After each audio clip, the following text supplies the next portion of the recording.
So now let's see how we can add elements inside a vector. So to do that, over here on the left hand side, you can see that elements is an option over here.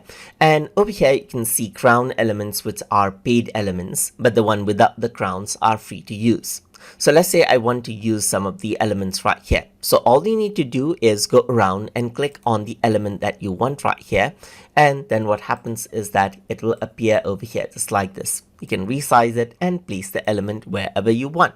Similarly, you can go around onto badges right here, let's say for example, and click on all, and there are different elements that you have right here. You can go around and click on, let's say, this element over here, and it'll get loaded up over here. So you can see that it is taking some time, and there you go. There's the element over here.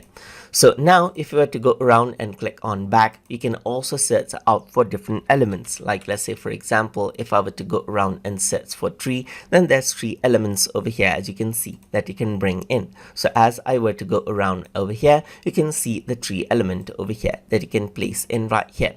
Let me just go around and search for computer right here, just like this, and press enter, and then you get computer related elements over here. So it seems like a lot of them are paid, but here you can see that one of them is free. So let me just go around and click, and then this is what you have, as you can see.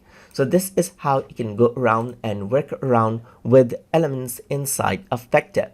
So I hope you guys learned something as always. And as always, please like, comment, share, and subscribe.